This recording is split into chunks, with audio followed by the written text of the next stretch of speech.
Now I thought I'd quickly do a video of this before I Windows, what happens when you try to run Windows 10 on a Q1 Ultra. And sorry about that, my screen, I have it set at the lowest brightness setting, but anyways, this particular Q1 Ultra is actually not in the best condition. I have actually rigged up, actually had to modify the stand because I bought this as a parts unit. The original owner had this fall off the desk. It broke the power connector, which I repaired, but the plastic around it is still missing. And then I also had to actually hack together my own stand using some scrap plastic I had from some broken electronics. But anyways, on here, and then also the power switch on mine is broken, so I have to use the AVS button to turn it on. And then there's some broken bits of plastic in some places. And now my particular one actually has 64 gigabyte solid state drive. It's a 64 GB SSD that, I mean, I really need to think what I need to say, but anyways, it is it's one of those king spec SSDs for the IDE ZIF interface. That's what this uses for hard drives. And I also upgraded to 2 gigabytes of RAM. So, and also this is actually Windows 10 fall update. So probably if you run the creators update or the anniversary update before that, which are 16.07 and 17.03 respectively, it's probably going to be a slower experience. But this is just a pirate copy that I installed just for demonstration purposes only, and this is a local account. I did not actually use my Microsoft account on here. But as you can tell, the fingerprint sensor does work in Windows 10. As long as you install the drivers, then you can go into the settings and set up Windows Hello with the fingerprint sensor. So that part works. Now I can't remember, I think I may have installed some software to use the special buttons on the Q1. For one thing I remember is that the camera application in Windows will not work. I have to actually install and use the Samsung camera application if I want to use the camera on here. The front and rear cameras, which I believe some Q1 Ultras, not only some of them they don't have fingerprint sensor, and some of them they don't have the camera. Excuse me, but mine has both of them. Yeah, but as you can see, it's kind of slow. It's still loading. I usually use Pale Moon on my for my web browser on my computers, but over here I actually have Chameleon installed, and you can actually see some screen glitches on the right side of the screen. That's just a problem with my particular unit, but it does clear up after a while, and it's kind of slow. Yeah, it's the hard drive is still flashing away. And no, I don't want to set up one drive because it's only 64 gigabytes of storage. Yeah, so it's a little bit laggy. I had to actually remove a lot of the stuff in the start menu. Again, this is an older revision of Windows 10. So if I actually pull up Chameleon, and I think I might have a YouTube video in the browser history. Yeah, but it's taking a while to launch, so my recommendation, oh yeah, I forgot to mention my Q1 Ultra is actually an 800 MHz model. But in my opinion, let me get into the history menu. Yeah, I last used it in January.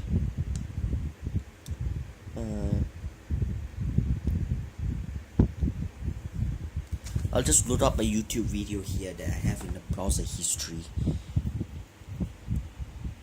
See, it's kind of a bit slow, and you can actually see more of the screen glitches. That's just a problem with my particular unit.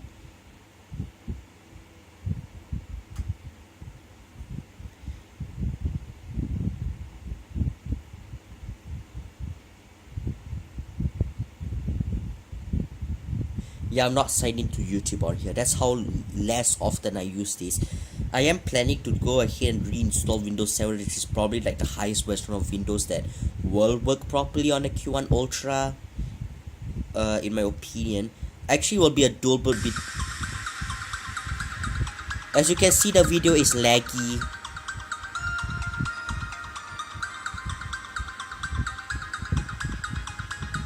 Audio is fine, but the video kind of lags.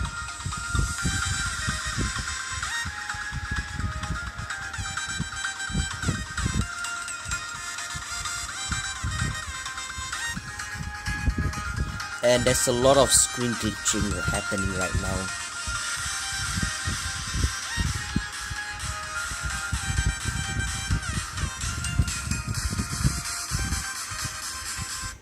So I'll just close that, even though there is an NCS song, because I don't want to waste too much time in the video. But yeah, so audio works fine, but video is a little bit glitchy. I'm gonna try Edge. Also, that background there, I can't remember where I got it from, but I can give you a link in the description if you want to do it. Okay, we already have a YouTube video loaded here. I'm not sure if it's the same or it's a different video.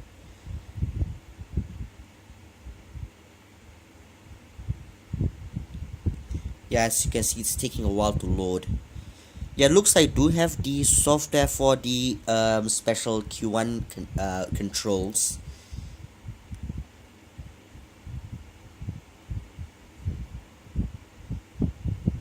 Yeah, it's even laggier in Edge.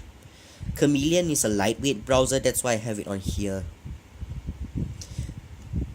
Oh, it's actually one of my videos. I'm gonna try and find the same video. NCS.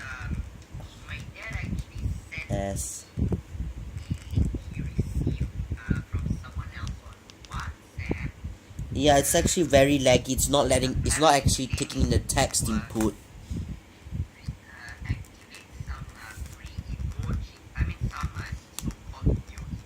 Yeah, the video is not even moving at all.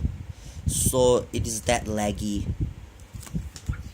And I can't even close Edge right now.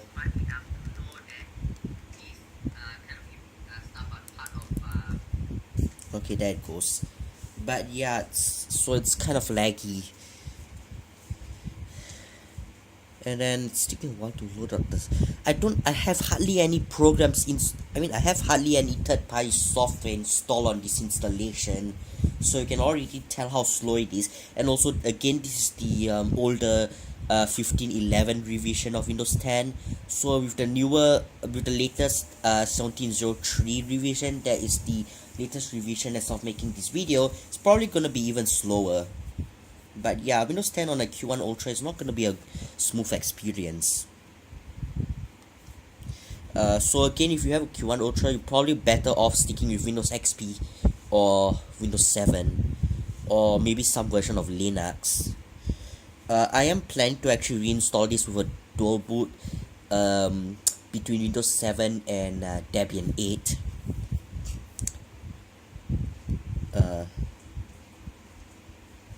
Okay, yeah, I will load up the Samsung camera software and kind of show you. Yeah, it's still taking its time.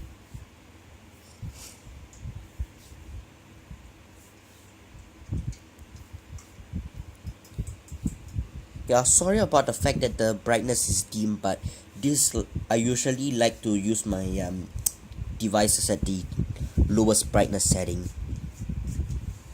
Yeah, it looks like the screen glitches has cleared itself, but yeah, it's still taking its time. I'll just put the stand there and sleep it there.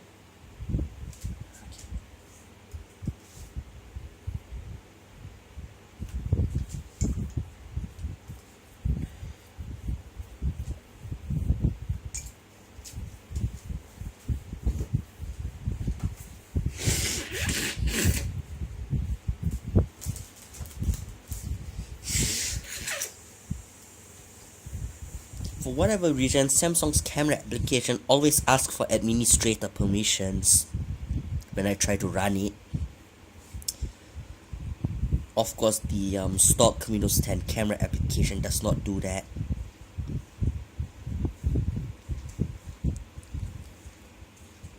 Before anyone asks, yes, I do have a screen protector on my Q1 Ultra, though it's a little bit worn out already.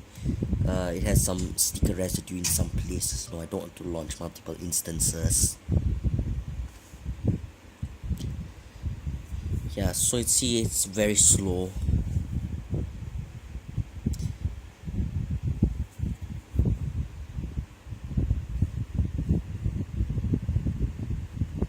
Okay, there's the camera software behind it.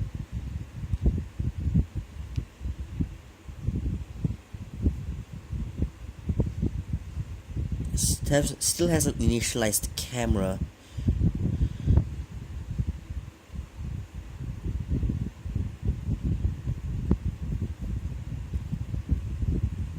Okay, yeah, you can actually... I usually try not to reveal my face because my face skin is a little bit dark. But yeah, that's the front camera, and I should be able to press the... No? Okay, I think I pressed the up to get to the back camera, is it?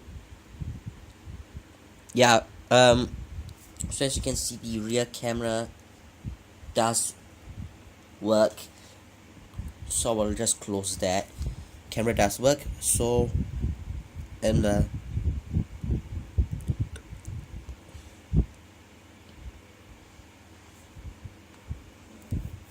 and here's a tip: if you're running Windows Vista or 7 and you want to get fingerprint sensor to work, I have done a tutorial on installing Digital Persona Personal, the HP OEM version, which does work on here. So I will put a YouTube cue card to that right now if you want to watch that video.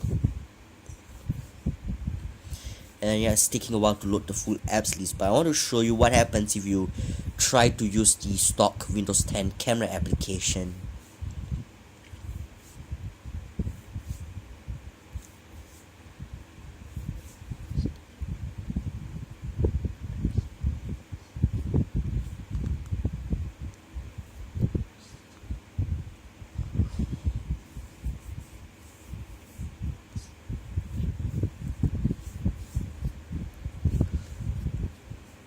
Yeah, it's still taking its time.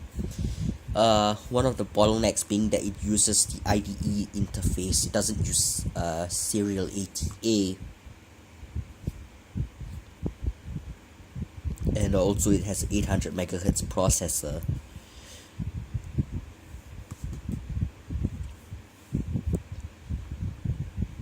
From what I remember, this is an Intel A110 processor, which I believe is probably an Atom. And it uses DDR2 RAM. Although with certain types, I can't remember. I think this takes the 60, either the 667 or the 800. I think this uses the 667 megahertz RAM. So if I load up the so again, I have hardly any software installed on here, and it's already slow. So if I load up the Windows 10 camera application, just put this down because it's taking a while. But anyways, if I load it up, it will crash from what I remember.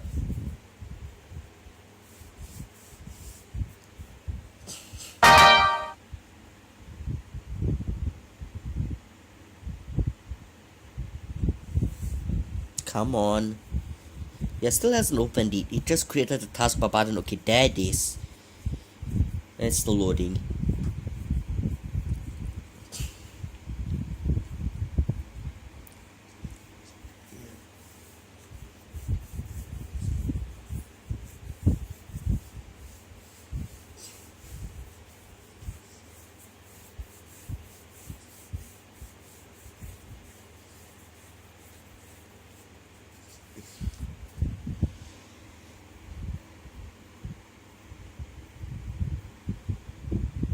Yeah, as you can see, it comes with this error right here when you try to use the Windows 10 camera application, but the Samsung camera application does work fine.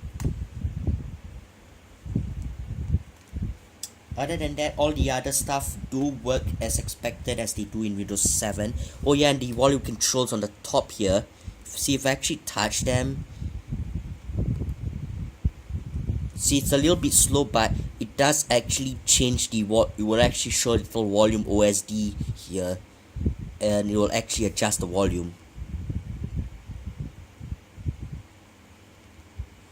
Yeah, it doesn't actually show up because it's so slow, but I'm pretty sure the controls do work. I'll try to pull up the little control menu for the Q1. I'm not sure if, oh yeah, I don't actually have that installed here because the Windows 10 Action Center does kind of the same thing, but I do believe I have the thing to control the little programmable arrows here. On the original Q1, it would be the programmable U keys.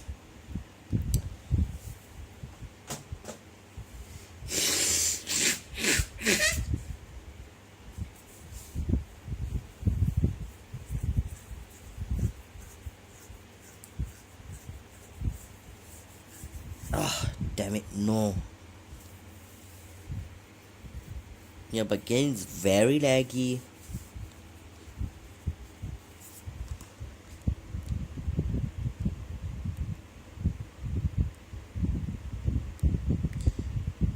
Looks like the software for the programmable keys might be actually screwed up on here and is installed.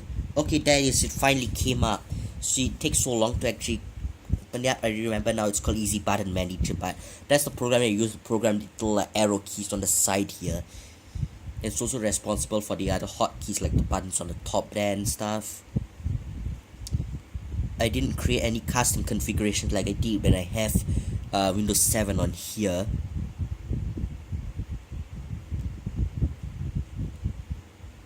It's still kind of laggy.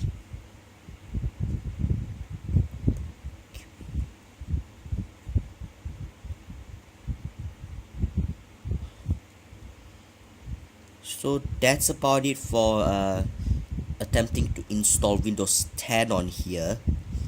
I'll just restart so it doesn't try to create like a save file for the Windows 10 fast startup, because I am planning to see. No, I don't think like older versions of Windows, it kind of puts a lock on the BIOS when you put the computer into hibernate.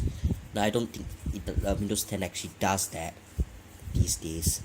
Actually, I don't think Windows 8 and later actually do that BIOS lock when you put it into hibernate. But yeah, so it's a very slow. So yeah, again, not recommended to install Windows 10 on your Q1 Ultra because it's going to be slow. And I don't think you can even load Windows 10 on an original Q1 because I think the Q1 the original Q1 has a older Pentium. Has a version of the Pentium M that doesn't have PAE, and for whatever particular reason, my particular one actually just shows the BIOS too fast. So I can't really see the BIOS when I turn it on. It just goes straight to the Windows boot screen. But yeah, that's it for this video. This is Kevin signing off. Thanks for watching.